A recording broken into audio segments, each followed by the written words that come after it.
ሰላም ጤና ይስጥልኝ አድማጭ ተመልካቾቻችን የጽናት ሚዲያ ቤተሰቦች እንደምን ቆያችሁ እንደምን አረፈዳችሁ እኔ ሰላም ነኝ እንግዲህ ፕሮግራማችን ጀምረናል ትላንትና በአንዳንድ ቴክኒካል ጉዳይ ፕሮግራማችን ማቅረብ አልቻልንም እንግዲህ አሁን ከዚህ ሰዓት ጀምሮ የጽናት ሚዲያ አድማጮች ፕሮግራማችን እንጀምራለን የተለያዩ ወቅታዊ ጉዳዮች አሉ በዋናነት በጣም አነጋጋሪ የሆነው ወቅታዊ ጉዳይ አስኬሳ ስሬንጅራ ይሉናል አስኬሳ ስሬንጅራ እዚህ ውስጥ ውሻ አለ ስንሞት እዚህ ውስጥ ውሻ አለ እየተባለ ነው ውሻው ማን ነው አማራ ነው ማለት ነው አማራ ህዝብ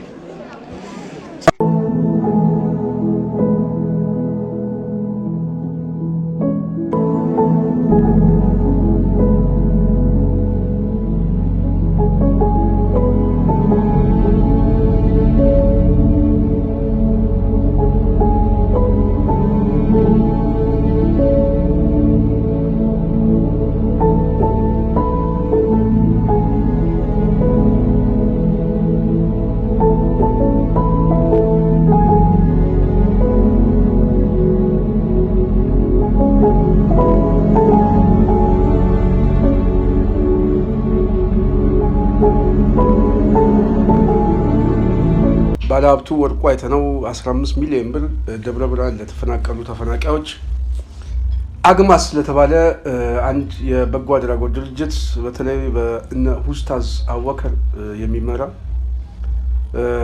ገቢ ለማድረግ ቢያስብም የፖለቲካ ዓላማ ስላለው አንቀበልም መባሉን ተሰምቷል። እኔ ይሄንን አጀንዳ ስሰማ ብዙ አልገረመኝም። ለምን መሰላችሁ ያልገረመኝ? ዋነኛ እንድምታው መግለጫው ፖለቲካዊ ነው፣ ተፈናቃዮቹም ፖለቲካዊ ናቸው፣ ረሃቡም ፖለቲካዊ ነው።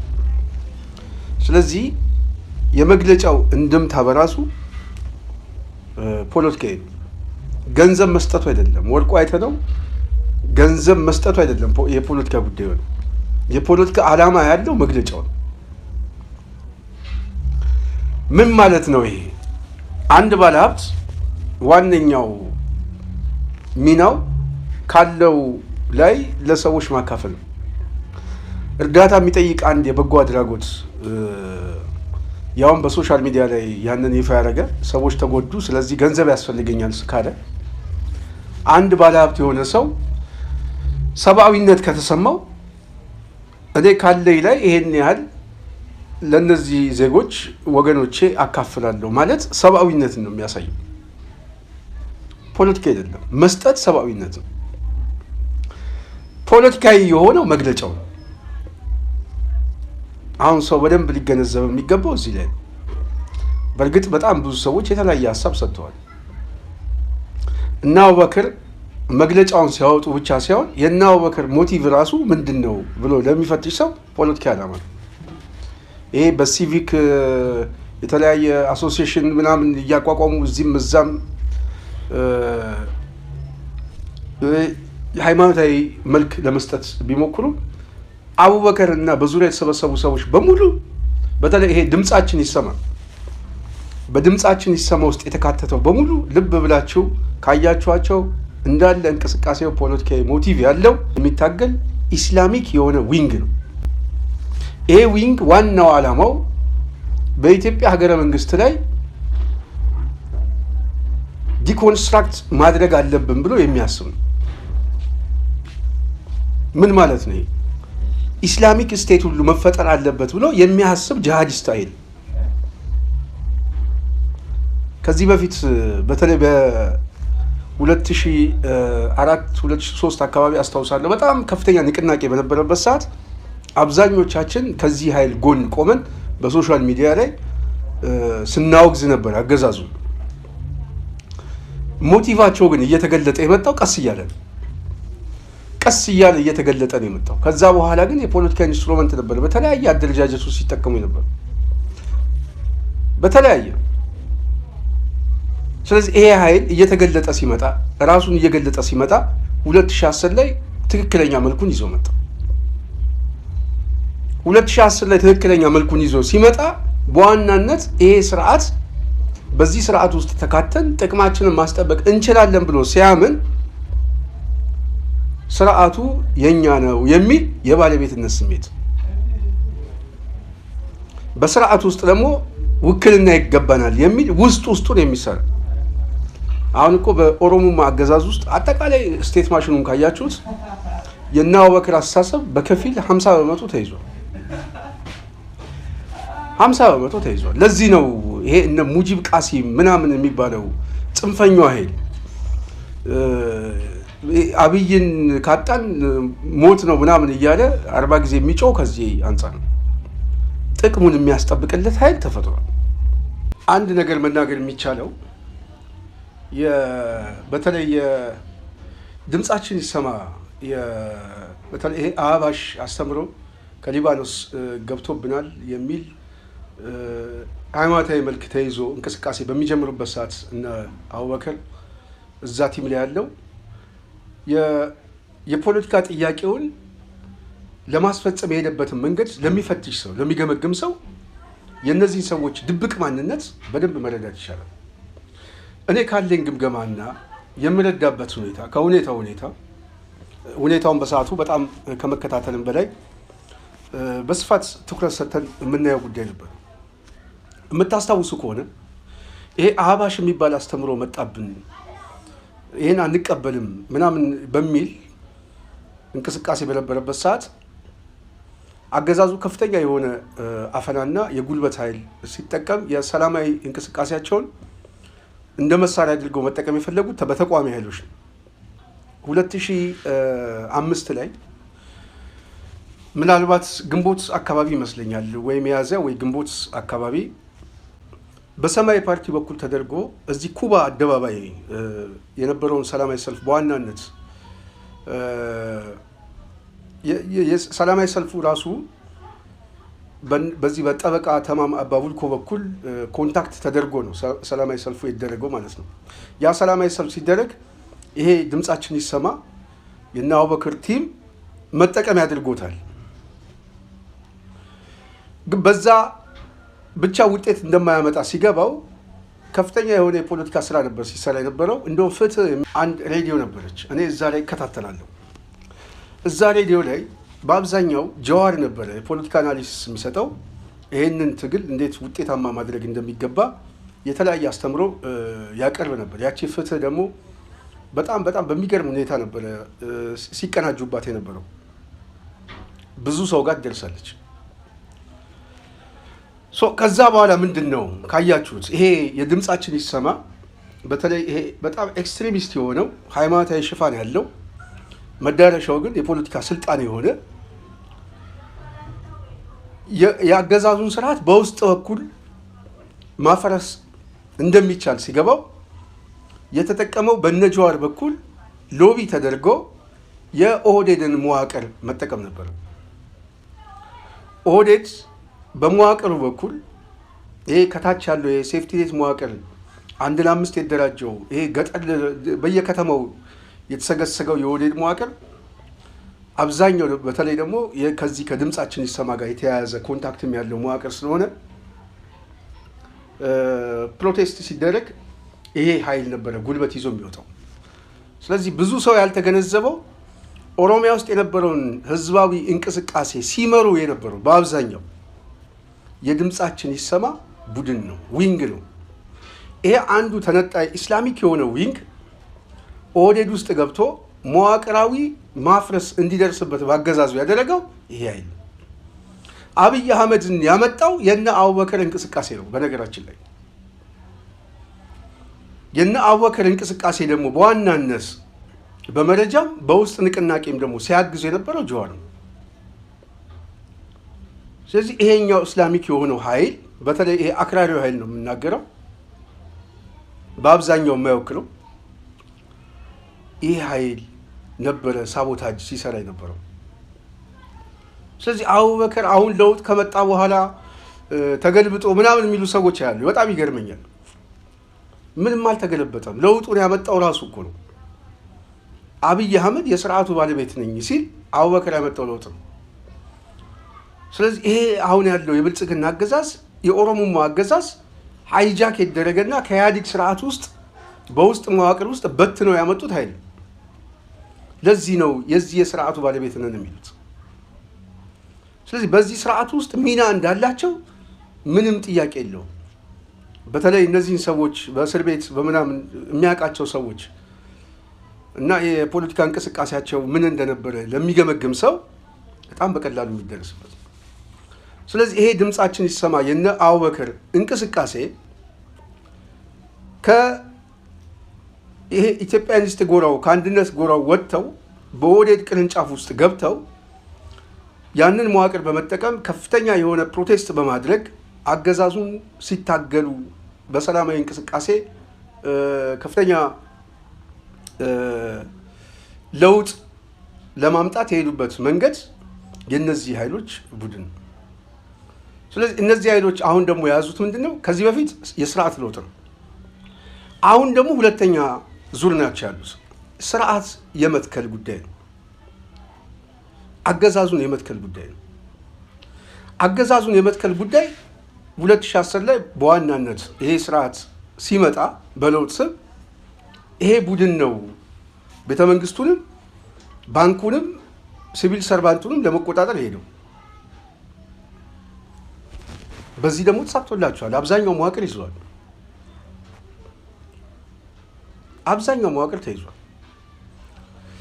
ይህንን በማድረግ ግን አላቆሙም። አሁን ሁለተኛና ሶስተኛው ተርም ላይ ናቸው። ምንድን ነው? አገዛዙ እየተፍረከረከ ነው። ስለዚህ ይሄ አገዛዝ ከመውደቁ በፊት ቢያንስ አዳዲስ የሆነ የፖለቲካ ታርጌት ይዘው ነው የመጡት። አንዱ ክልል ማዋለድ ነው። የተለያዩ ቦታ ላይ ክልል ማዋለድ፣ በተለይ ጠላት የሚሉትን ይሄ ሴሜቲክ የሚወሉ ኃይል እንዲመታ የሚፈልጉት ከዚህ ፖለቲካዊና ሃይማኖታዊ አስተሳሰብ ነው። ስለዚህ ታርጌት የተደረገው በዋናነት አማራው ቢሆንም መዳረሻቸው ግን የሰሜን የፖለቲካ ዳይናስቲክ የሚሉትን ኃይል መምታት ነው። ያንን ኃይል መምታት ለስርዓታችን ላገዛዙ የጸና ስርዓት ያቆማል የሚል ግምገማ አላቸው። ስለዚህ አብዛኛው ትናንት በተቃዋሚ ስም አገዛዙን ሲያፍለከለክ የነበረው ኃይል አሁን ደግሞ የብልጽግና አገዛዝ ባለቤት ሆኖ አማራውን እንደ ጠላት ከዚህ በፊትም የጨቆነን ሃይማኖታዊ ጭቆና የሚያደረሰብን ይሄ ኃይል ነው በሚል ሰሜናዊ ትርክት በመያዝ አገዛዙን የሚታገሉት የአብይ ፕሮጀክት የነ አቡበከር ፕሮጀክት ነው። የነ ያሲን ኑሩ ምናምን ፕሮጀክት ነው እዛ ውስጥ ያለው ስብስብ። አሁን የተያዘው ግን ክልሎችን ደግሞ መበተን። ክልል ለመበተን ዋነኛ የሚፈልገው አማራን ማዳከም አንዱ ታርጌት ስለሆነ በልዩ ኃይል ያዳክመዋል፣ በጦርነት ያዳክመዋል። ክልል በመፍጠር ደግሞ ኃይሉን ይበትነዋል። ትግራይ ላይ የነበረው የጦርነት ሁኔታ መልኩን ቀይሮ ደግሞ አሁን ሌላ ደግሞ የጦርነት ድባብ ውስጥ ለመግባት አገዛዙ የሚፈልገው ከዚህ ስር የሰደደ ጥላቻ ነው። ይሄ ነው ሰው መገንዘብ ያለበት ይሄ ነው። ስለዚህ እነ አቡበከር የፖለቲካ ሞቲቭ ነው ያላቸው። ይህንን ሞቲቫቸውን ለማስፈጸም የሄዱበት ዋነኛው መሳሪያ ደግሞ ኦህዴድ ነው። ኦህዴድ ውስጥ ገብቶ በኦህዴድ መዋቅር ውስጥ ኢህአዴግን በማፍረስ አብይን አምጥተውታል። አብይ የነ አቡበከር መስታወት ነው። የነ አህመዲን ጀበል መስታወት ነው። ከመጋረጃው ጀርባ የሚቀደደው እሱ ነው። ይህ ኃይል ዋነኛ ዓላማው ታዲያ ምንድን ነው? ይህ ኃይል በተለይ ይሄ ኦሮሞማ የሆነው ቡድን ሰሜን ወሎን መጠቅለል ይፈልጋል። ስለዚህ ሰሜን ወሎን ለመጠቅለል ዋነኛው መሳሪያ ያደርገው ወሎ የኦሮሞ ነው የሚል እንቅስቃሴ እና በዛ ተርም ጨዋታ ውስጥ ቢገቡ ይታወቃል። በተለይ በወሎ በስታቲስቲክስ ደረጃ በአብዛኛው 99% አማራ ነኝ ብሎ ራሱን አድርጎ ያስቀመጠ ህዝብ ነው። እሱም መነቅነቅ አይቻልም።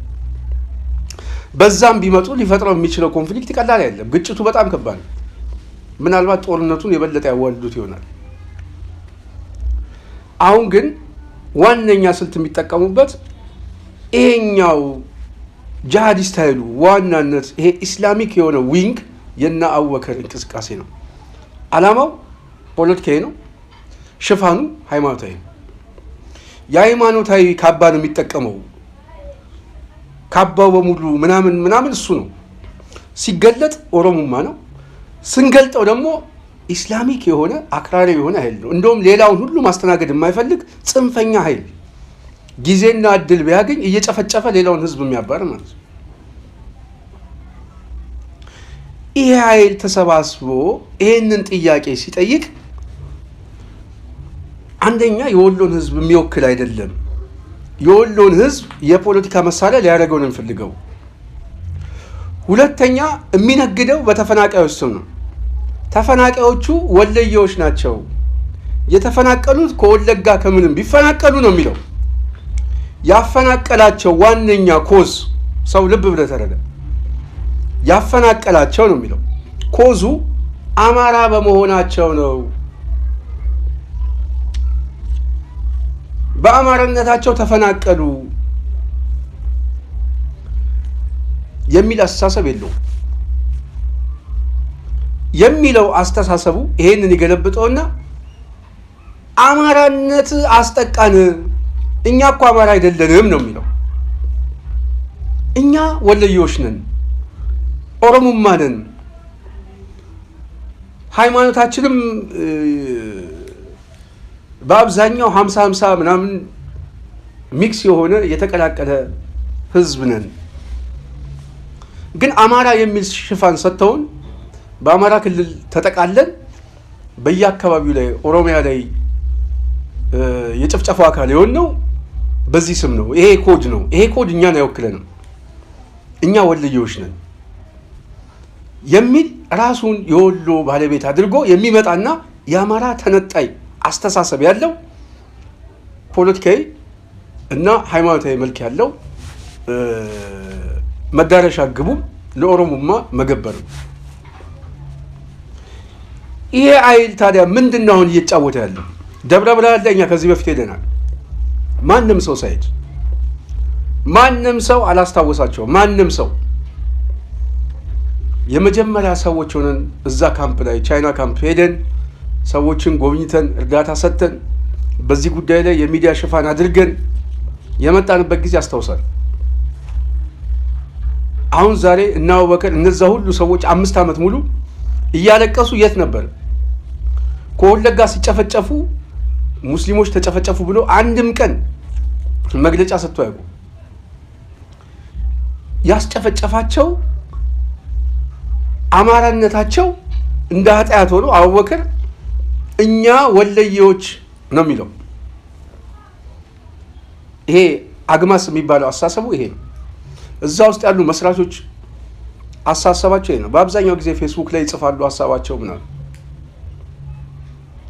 ስለዚህ አላማቸው የሚጽፉትን ካየን ወለየ ስለሆንክ ነው የተጠቃኸው፣ ወሎ ምን ትጠብቃለህ? ከዚህ ክልል መውጣት አለብህ፣ ከሌሎች ጋር ለመኖር አማራነትን መጣል አለብህ። እሱ ነው እኮ ወለጋ ላይ ያስጨፈጨፈ፣ እሱ ነው በየአካባቢው ላይ ያፈናቀለ። ስለዚህ ይሄ ማንነት አይወክልህም፣ ይሄ አህዳዊ አስተሳሰብ ነው፣ ይሄ ሰልቃጭ አስተሳሰብ ነው ምናምን የሚል አስተሳሰቡ ሽፋኑ ፖለቲካ። ስለዚህ እና አቡበከር አግማስ የሚባለው ሽፋኑ የብልጽግና ኦሮሞማ ዊንግ ነው። የሰሜን ወሎን ጠቅላይ የሚጠቀልል ሃይማኖታዊ ሽፋን የሚፈጥር የፖለቲካ መሳሪያ ነው። የበጎ አድራጎት ድርጅት ምናምን የሚባል እሱ ሽፋን ነው። ለዚህ ነው ወድቆ አይተነው ገንዘቡን በመስጠት አጋለጣቸው። ግን ትልቅ ስራ ነው የሰራው። እዚህ ላይ እኔ ገንዘብ እሰጣለሁ አለ። ገንዘቡን በመስጠቱ ሰብአዊነት ነው፣ ችግር የለውም። የትኛው ማንም ሰው ገንዘብ ሊሰጥ ይችላል። ማንም ሰው ለተፈናቀሉት ሰዎች እኔም ገንዘብ እሰጣለሁ አይልም። ገንዘቡን ከሰጠ ሰብአዊነት ነው። የብልጽግና ደጋፊ ነው ደጋፊ አይደለም። አንድ ሰው የብልጽግና ደጋፊ ወይ የብልጽግና የሚታወቅ ሰው ገንዘብ ቢረዳ ምንም ችግር የለውም፣ መስጠቱ አይደለም። ገንዘቡን ግን የምንቀበለው የፖለቲካ ሞቲቭ ያለውና የሌለው ተብሎ የሚለይ ከሆነ ዓላማው ፖለቲካዊ ነው። ተጋለጠ። አሁን አቡበከር የተጋለጠው እዚህ ላይ ነው። ማንነቱ ታወቀው። ይሄ ድምጻችን ሲሰማ ውስጥ የተሰባሰበው ኃይል አስተሳሰቡ ምን እንደሆነ ፍላጎቱ ምን እንደሆነ ባለፉት 7 ዓመታት በደንብ ታይቷል። በደንብ በቃ ከዚህ በኋላ የሚወጡበት እድል ያለ አይመስለኝም። ወይ ፊት ለፊት ፖለቲካ ውስጥ ተቀላቅለው መምጣት ነው እንጂ በቃ ጋቢያቸው ወልቋል። ምንም ሃይማኖታዊ ሽፋን እንደሌላቸው እኮ የታላቁ አባት በቅርብ ጊዜ የሞቱት ሀጂ ሙፍቲ አሳዩ እኮ በቃ እሳቸው እንኳን አሳዩ። የእሳቸው ጉዳይ ራሱ ማሳያ ነው። ስለዚህ ተጋለጠ። መግለጫው ፖለቲካዊ መግለጫ ሆነ። ኦኬ ለምንድን ነው አንቀበልም ያለው? ነጥቡ ደግሞ እዚህ ላይ ለምንድን ነው አንቀበልም ያለው ከተባለ አንቀበልም የተባለው እርዳታ ማሰባሰብ ሳይሆን እርዳታው የሚሰባሰበው በስማቸው ነው እንጂ ዓላማው ጥይት መግዣ ነው። ዓላማው የድሮን ጥይት መግዣ ነው። ዓላማው የተራበውን መመገብ ሳይሆን የተራበውን በረሃብ መጨረስ፣ በህይወት ያለውን ደግሞ በጥይት መግደል። ስለዚህ ዓላማው የጥይት መግዣ ዓላማ ስለሆነ ወርቆ አይተነው ለስንዴ መግዣ 15 ሚሊዮን እሰጣለሁ ሲል እና አቡበከር ይሄማ ለዚህ ዓላማ አንቀበልም ብሎ ሲናገር ታሳቢ የተደረገው እርዳታ የሚሰበስቡትን ወይም ደግሞ እርዳታ የሚፈልጉትን ሰዎች አይደለም፣ የተራቡትን ሰዎች መመገብ አይደለም። ዓላማው ሌላ የሰራዊት የሚያቋቁሙበት የገዳ ኮማንዶ ገጀራና ጥይት የሚገዛበት ገንዘብ ማሰባሰቢያ ካምፔን እንደሆነ ተናገረ ማለት ነው። ይሄንን በይፋ መጣ ማለት ነው። ይሄ ዓላማ ለምንድን ነው ታዲያ ብልጽግናን ለምንድን ነው በዚህ ደረጃ መግለጫ ሲሰጡ መመጋገባቸውን ደግሞ እንዴት ያሳያል የሚለውን ትንሽ ልብጣበት። እነዚህ ሰዎች የተፈናቀሉት ያፈናቀላቸው የብልጽግና አገዛዝ ነው። የተፈናቀሉት ከገዛ ሀገራቸው ከኖሩበት ከተለያዩ አካባቢ ነው። በአብዛኛው ከወለጋ የተፈናቀሉት አማራ ተብለው ነው። እነዚህ ሰዎች የተናገሩትን መስማት ትችላላችሁ። ባኖ ላይ ታፍነዋል፣ በባኮ ላይ ታፍነዋል፣ በጉት ላይ ታፍነዋል። ልጆቻችን እንዲህ እንዲያጥብቁመናል እያሉ ነው። አሁንም የአማራ ክልል ሰው ይድረስላቸው ለልጆቻችን። የአማራው ክልል ራሱ የአማራው ክልል መንግስት እሱ እንትኑን ከዛኛው ጋር ተነጋግሮ ህዝቡን ያውጣ። ከዛ ያለውን ህዝብ ስለ ወገን ብላችሁ ይሄን አስተላልፉልን። ከዛ ይውጡልን። እዛ ሞተው አይቅሩብን። እኛ እዚህ የገባ ነው። እዛ የታገቱት ህዝቦቻችን ወንድሞቻችን ከቢላ ከካራ የተረፉትን መንግስት አጅቦ ያውጣልን ነው ያውጣልን። 5 ሚሊዮን ህዝብ አለ። እኛ ልጆቼ ሁለቶቹ ይኑሩ ይሞቱም ማለት ሁለቶቹ አንዱ የ3 ዓመት አንዱ የ5 ዓመት በቆንጨራው ደሙ ሲንቆረቆር እጁን እንዲቀና አድርጎ እንደዚህ እጁ ላይ ሞልቶ መጨረሻ ላይ ሲወጣ እንዲህ ጠጥቷት ነው የወጣው ደሙ።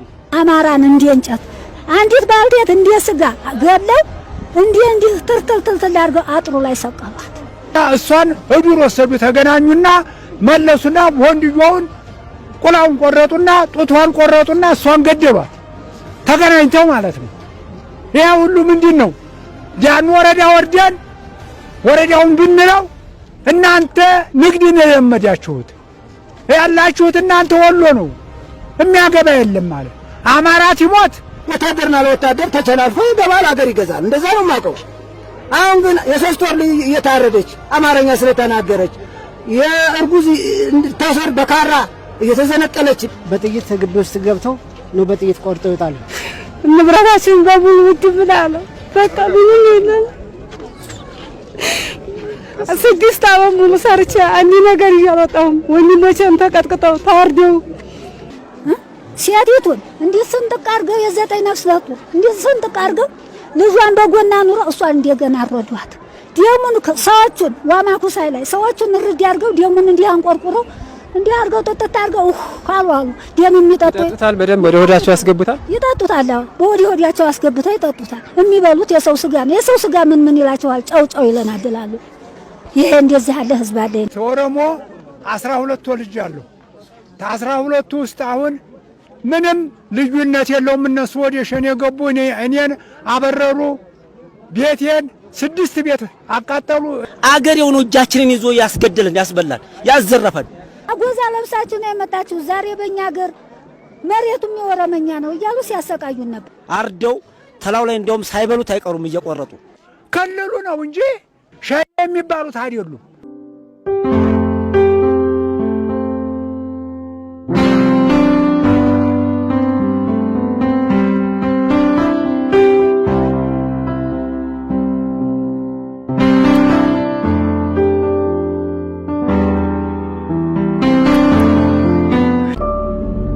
ይህንን ኃይል ሊፈርጆ ይገባል ብዬ አስባለሁ። በእኔ በኩል አመሰግናለሁ። ከጎናችሁ ነው። አይዟችሁ፣ ጥለናችሁ አንሄድም። እስከ መጨረሻው ድረስ ከእናንተ ጎን ሆነን እንታገላለን። የአማራ ሕዝብ ልጆችን ልትታደግ ይገባል። እያለቀስክ መኖር የለብህም።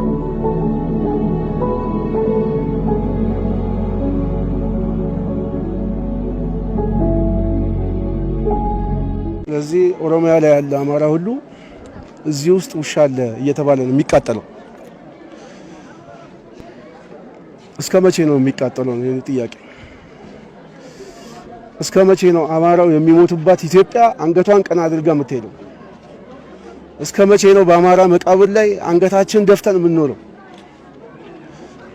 እስከ መቼ ነው በእነዚህ የድሆች እንባ የሚቀልድ መንግስት ተሸክመ ነው የምንጓዘው? እስከ መቼ ነው? መልስ የለው ጥያቄ ነው። ተሳስቻለሁ ነው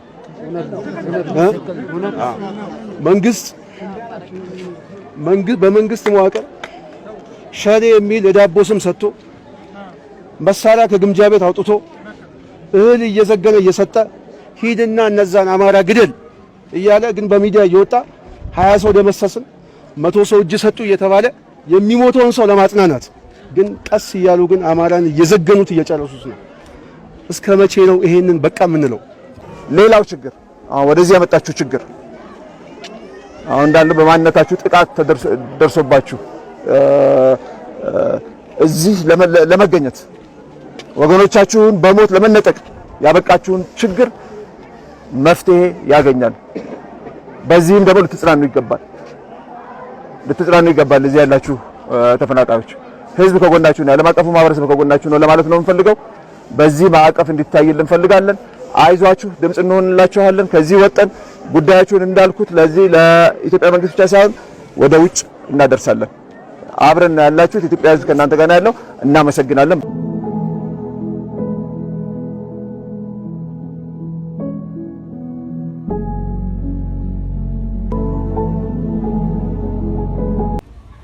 እያቃጠሏቸው በእሳት እያነደሏቸው በቁማቸው ሰው ሳይሞት ነው በእሳት የሚቃጠለው። ከዛ አሰቃቂ ሁኔታ ተርፈው ሲመጡ አንዳንድ ጊዜ ከተማ ታቆሽሻላችሁ ተብለው እኔም አስታውሳለሁ አዲስ አበባ ላይ ተሰብስበው የመጡትን ሰዎች ለከተማው ለአረንጓዴ ልማት ከተማውን አቆሸሹ ተብለው መልሰው ጭነው ወደ አሪሲ አካባቢ እንደወሰዳቸው አስታውሳለሁ። ቀላል የማይባሉ ሰዎች እዛ ቻይና ካምፕ አስቀምጧቸው በረሃብ ቀጥቷቸው የሚሞቱት ከሞቱ በኋላ ከእንደገና አውጥተው ደግሞ ግማሹን በመልሶ ማቋቋም ስም ተመልሰው ወደ መጡበት አካባቢ ወስደው እዛው ቀሪዎቹ ደግሞ እንዲሞቱ ተደረጉ። በተለያየ ዙር በአሰቃቂ ሁኔታ ተሰባስበው የመጡት ሰዎች ደብረ ብርሃን ቻይና ካምፕ ውስጥ አንድም የመንግስት ኃይል አንድም የክልሉ አሳደር የሚባለው ራሱ ምስለኔ እነዚህን ሰዎች አይቷቸው ያውቅ። ብልጽግና ሶማሌ ክልል ላይ በአብዲ ኤሌ ጊዜ ካስታወሳቸው 1 ሚሊዮን ሰዎች ተፈናቀሉ ብለው እዚህ ቦሌ ቡልቡላ በመቶ ሺዎች የሚቆጠር ቤት ሰርቶ ነው የሰጠው። በመቶ ሺዎች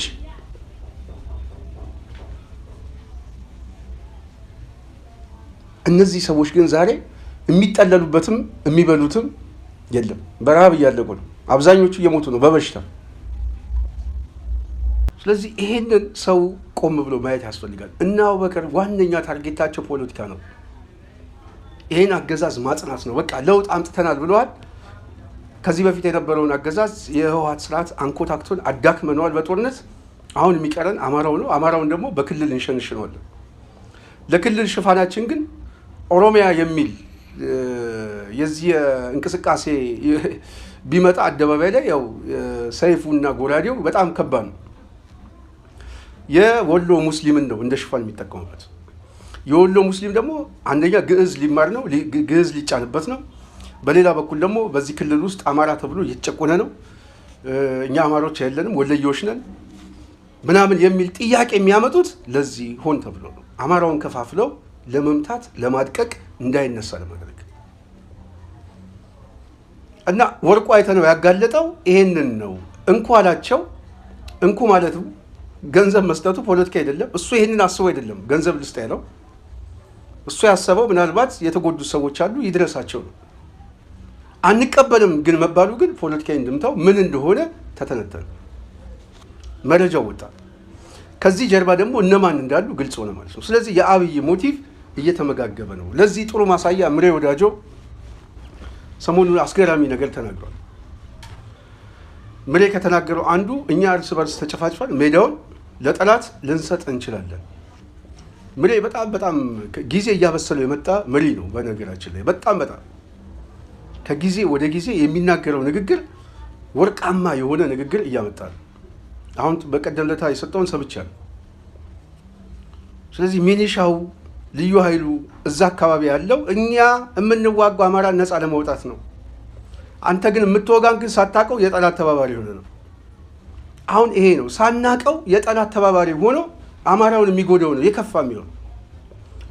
በረሃብም ሲቀጣው በጦርነትም ሲቀጣው ይህንን የለውጥ መንግስት እያለ የሚተባበር አማራ በአንድም በተዘዋዋሪ ሜዳውን ለማን እየሰጠ ነው? ለኦህዴድ እየሰጠ ነው። ሜዳውን አንተ ተጫወትበት እያለ አማራውን በመጨፍጨፍ እየሰጠ ነው። መጨረሻ ላይ እኮ ይሄም በውጤት በዜሮ ነው የሚወጣው። ይበለዋል። ኦህዴድ የመጨረሻ ግቡ አገኘውን አይምሮም፣ አረጋ ከበደን አይምሮም፣ ይበላቸዋል። ይሄ መሆኑን አላወቅንም ቢሉ በዛን ሰዓት ዋጋ የለውም፣ አማራው አልቋል። ስለዚህ ለዚህ ነው አሁን እነ ምሬ በቃ ሜዳውን ለጠላት ኃይል ሳንሰጥ ንቃ። ይሄንን ምሬ ነው የሚናገረው። ልብ አድርጉ። እዛ ውስጥ ያለ ፖለቲከኛ ምናምን የሚባል እኮ ምሬ ከመጣበት ጊዜ ወደዚህ እንኳን ስናያቸው ከዚህ ስርዓት ጋር 30-40 ዓመት ይቆያል። ግን ፖለቲካውን የዚህን ሰው ያህል እንኳን መረዳት አልቻሉም። ቢገባቸውም ደግሞ ሆዳቸው አሸንፏቸዋል። ስለዚህ አማራ ክልሉን ሁሉ ሊያፈርሱበት ሲመጡ ክልሉን ለማፍረስ ከሚተባበር ኃይል ጋር ውጊያ ሲከፍት ለውጊያ ግብአት ከሚሰጥ አካል ጋር ነው የሚተባበረው። አቡበከር የወሎ አማራ ነው ይባላል። በተዘዋዋሪ ግን ወሎን ከሚገነጥል ኃይል ጋር ይተባበራል። ኦሮሞማ ፕሮጀክት እያስፈጸመ ነው። ስለዚህ ፖለቲካዊ ሞቲቭ ራሱ በጣም የሚገርም ነው። ስለዚህ አማራው ራሱ መውቀስ አለበት ብዬ አስባለሁ። ወደ ራሱ መመለስ አለበት። የኦህዴድ የጠባሳ የኦህዴድ የፖለቲካ ሸክም መጨረሻ ላይ እሱ ላይ እንደሚወድቅ ማመን የግድ ያስፈልጋል።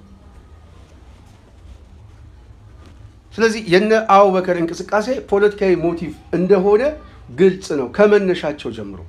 አሁን ደግሞ የስርዓቱን የማጽናት ጉዳይ ነው የያዙት። ከዚህ በፊት የስርዓት ለውጥ ነው የጠየቁት። የስርዓት ለውጥ አመጣም ብለዋል። ይህንን ስርዓት ማጽናት ነበረ። ለማጽናት ብዙ ሁኔታ ሄደዋል። አሁን እየወደቀ እየተፈረካከሰና በጦርነት እያበቃለት የሆነ ስርዓት ደግሞ ለማዳን እየተንቀሳቀሱ ነው። ይህንን ስርዓት ለማዳን የግንባሩ አካል ሆነዋል። በበጎ አድራጎት ስም የጥይት መግዣ ይሰበስባል። በመስጊድ ማሰሪያ ስም የጥይት መግዣ ይሰበስባል። በተዘዋዋሪ የብልጽግና ወታደር ሆነው እየተንቀሳቀሱ ነው። እነዚህ ኃይሎች የጠላት ካታጎሪ ውስጥ መክተትና እነዚህንም ለመፋለም ነገ ጠዋትም በወንጀል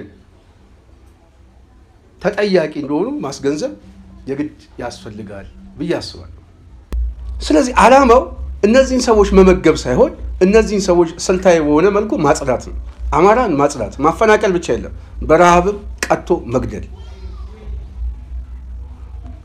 ስለዚህ ይሄ የብልጽግና የጦርነቱ አካል ነው። አማራን ማድቀቅ፣ መግደል፣ ማስራብ የሁለመናዊ ጦርነቱ አንዱ ስልታዊ የሆነ ማጥቂያ ነው። ለዚህ መሰሪ የሆነ አመለካከቱ ግን እና አቡበከር ምንድን ነው የሚሰጡት? ሽፋን። የምን ሽፋን? የገጽታ ግንባታ። የገጽታ ግንባታ ይሰጣሉ። ይሄ መንግስት ጽዱና አረንጓዴ እንደሆነ ልማታዊ መንግስት እንደሆነ ዜጎች አልተረዱም እንጂ ወደ ብልጽግና እየሄድን ነው የሚል ማደናገሪያ የሆነ የልሂቃን አስተሳሰብ ሚዲያ ላይ ይረጫሉ። ሁለተኛ የበጎ አድራጎት ድርጅት ስም የሚመስል ግን የፖለቲካ ድርጅት አቋቁመው የጥይት መግዣ ገንዘብ ይሰበስባሉ። የጥይት መግዣም ገንዘብ በበጎ አድራጎት ስም ከሙስሊሙ ማህበረሰብ ይሰበስባሉ። መስጊድ ልናሰራ ነው ምን ልናሰራ ነው ምናምን ብሎ የሚሰበስበው ገንዘብ ሁሉ የሚሰጠው ለብልጽግና ነው። ብልጽግና ደግሞ ጥይት ይገዛበታል። ምንድን ነው? የዓላማ መመጋገብ አለ። ይሄንን ዊንግ ይሄንን ብልጽግና የሚቀጠቀጠውን ኃይል ማጥፋት የግባችን አንዱ አካል ነው ብሎ የሚያስብ ነው። አግማስ የፖለቲካ ድርጅት ነው። ምርጫ የማይወዳደር ጥይት የሚገዛ የብልጽግና አንድ ዊንግ ነው። ስለዚህ ይሄ ቡድን ከወርቁ አይተነው ላይ ገንዘብ መቀበል ማለት ያጋልጠዋል። የታለ የተሰጣችሁ ገንዘብ? ምን አረጋችሁት? ደብረ ብርሃን ሄዳችሁ ምን ሰጣችሁ ምናምን ሲባል እንደማይሰጥ ስለሚያውቅ ያውቀዋል፣ ያጋልጠዋል። ዓላማው እሱ አይደለማ። ስለዚህ ምንድን ነው የሚያደርጉት? ገንዘቡን አንቀበልም፣ ይሄ የፖለቲካ ዓላማ አለው ሲል ከግባችን ጋር ይጋጫል እያለ ነው። ከመስመራችን ጋር ይጋጫል፣ ያንተን ገንዘብ አንቀበልም እያለ ነው። ስለዚህ ዓላማው ሌላ ነው እያለ ነው። ይሄንን ነው ያጋልጠው። ስለዚህ ይሄ ኃይል አሁን ሲፈተሽ ሚዲያው ላይ ሲጨው ምናምን ኦሮሞማ የሆነ አስተሳሰብ እንዳለው ዋነኛው አስተሳሰቡ ደግሞ ሰሜን ወሎን የመጠቅለልና የመውጣት ጉዳይ እንደሆነ ይሄ ደግሞ ለኦሮሞማ አዲስ የሆነ ፕሮጀክት ማስፈጸሚያ ስልታዊ መሳሪያዎች እንደሆኑ ግልጽ ነው ማለት ነው። ስለዚህ እዚህ ውስጥ የተሰባሰበው በሙሉ ከኦሮሞማ የብልጽግና አገዛዝ ጋር ህዝቡ ለይቶ ሳያው ይህንን ስራ ሲታገል እነዚህ ልሂቃንን መታገል አለበት ቆርጦ ማለት ነው። በተለይ አማራው አካባቢ ያለው ወለየውም ይሆን በሙስሊም ስም የመጡበት ኃይሎች አጠገብ ጋር ካሉ ወንድሞች ጋር ሊነጥሉ እንጂ ሊጠቅሙ አልመጡም። እነዚህ የማደናገሪያ ኃይሎችን ቆርጠ የምጥልበት አንተ ነው።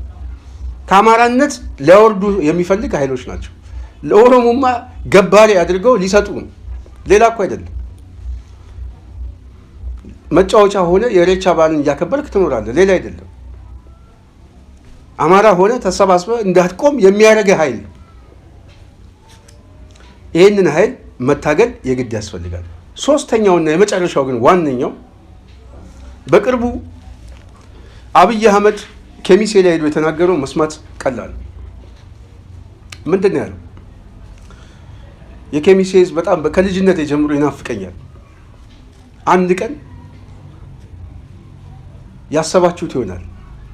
ሁል ጊዜ ያሰባችኋለሁ ወደዚህ መምጣት፣ ያ የምታስቡት ጊዜ እውን ይሆናል፣ እሱ የማይቀር ጉዳይ ነው እያለ ሲናገር እንደነበረ ዓላማው ምን እንደሆነ ግልጽ ነው። ስለዚህ ወሎ ላይ የሚሰራ ፕሮጀክት አለ። ይሄንን አማራው በደንብ የሚያውቅ ከሆነ የደራጀ እንቅስቃሴ ያስፈልገዋል። አሁን የአማራው ፖለቲካና የአማራው ሰው ጮሆቱ በተለይ አግማስ ላይ ምናምን ሲጮው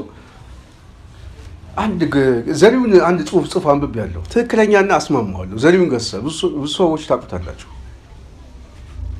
ይሄ የሚያሳየው የተቋም ግንባታችን እንዴት በዜሮ እንደወጣ ነው። ተቋም አለመስራታችን፣ የሚሰራ ተቋምም እናፈርሳለን። ዛሬ እኮ ባንክ ለማፍረስ እኮ የሚሮጥ እኮ ነው። ድንጋይ የሚወረውር የአማራ አክቲቪስት እኮ ነው ያለ። ምንም ይሁን ምንም እንኳን ተቋም ሊገነባ ትክክል ነው ዘሪሁን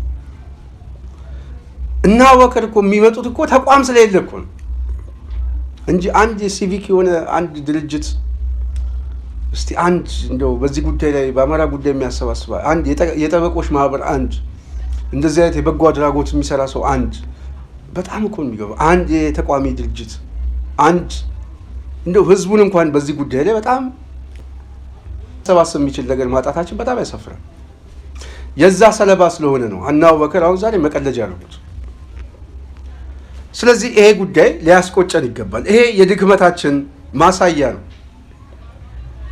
የድክመታችን የጥንካሬ መገለጫ የለም። አማራው ቆም ብሎ የሚያስብ ከሆነ የድክመቱ መገለጫ ነው። የኦሮሞማ አስተሳሰብ እና አግማስ እና አቡበከር ተሰባስበው ገንዘብ ጠይቀው ይሄን ገንዘብ አንቀበልም ሲሉ አማራው ተርቦ አማራ ደግሞ የሚሰጠው ባለሀብት ደግሞ ያንተን ገንዘብ አንቀበልም ሲል በምን ሁኔታ እንዳለ ግልጽ ነው። አንድ ተቋም አንድ የሚዲያ ተቋም እንኳን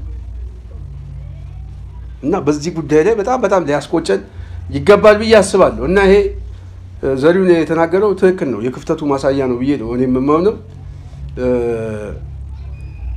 እንግዲህ የደብረ ብርሃን ጉዳይ በጣም የሚያሳስብ ነው። ይህንን ፕሮግራም ከመጨረሻ በፊት እዛ አካባቢ ላይ ያሉ ሰዎች በጣም በስሜት የሚናገሩትን እየሰማችሁ እኔ ይህንን ፕሮግራም ከዚህ እሰናበታለሁ። በቃ እንደዚህ ሆነን መቅረታችን መነሻችን መራቁ 5ኛ ዓመት ገባን። ዝጋ ቦታ ከመጣን ጀምሮ 5ኛ ዓመታችን ሞዲስ መቀየሪያ ቦታ የለን፣ ራስ ፋክተር መታጠቢያ ቦታ የለን። እንደዚህ እየመሸ እየነጋ እስካሁን ድረስ ኖርን። እንግዲህ እናንተ ያያችሁን የሰላላችሁን ማርሜ ይስጥልን፣ ጤና ይስጥልን፣ ኑሩልን። በጣም እናመሰግናለን። ግን የኛ መጨረሻ እያሳዘነን ያለንበት ደረጃማ በቃ እንግዲህ ምንም መፍትሄ ወደ መፍትሄ ቢቀድልን አንድም ሸራም ነው ምንም ነው ከዚህ ወጥተን ንፋስ የምናገኝበት ቦታ እንኳን ትንሽ ብናገኝ ደስ ይላል። እንደው በሸራም ተወጥሮ እንደው ልብስ እንኳን የምንቀይርበት ብናገኝ ዘመድ ካለን ዘመድ ካገኘን እንደዛ አይነት ስለነበረን ቆይታ ከልብ አመሰግናለሁ። ጽናት ሚዲያ በሚቀጥለው ሌላ ፕሮግራም ይዘን እንመጣለን። አንድ ማሳሰቢያ የምናገረው ባለፈው ጊዜ በተከታታይ በሰራሁት ፕሮግራም የተለያየ ጥያቄዎች በጽናት ኢሜል ላይ እንደዚሁም በተለያየ መልኩ በጣም በርካታ ጥያቄ መጥቶልናል። በዚህ ጥያቄ ላይ ሰብሰብ አድርገን በሚቀጥለው ፕሮግራም ላይ ጥያቄዎቻችሁን በቀናነት ስለያዝነው በዛ ጉዳይ ላይ ሀሳባችንን እንሰጥበታለን እያልኩኝ የዛሬ ፕሮግራሜን እዚህ ላይ እጨርሳለሁ። ስላዳመጣችሁኝ አመሰግናለሁ። ሰላም።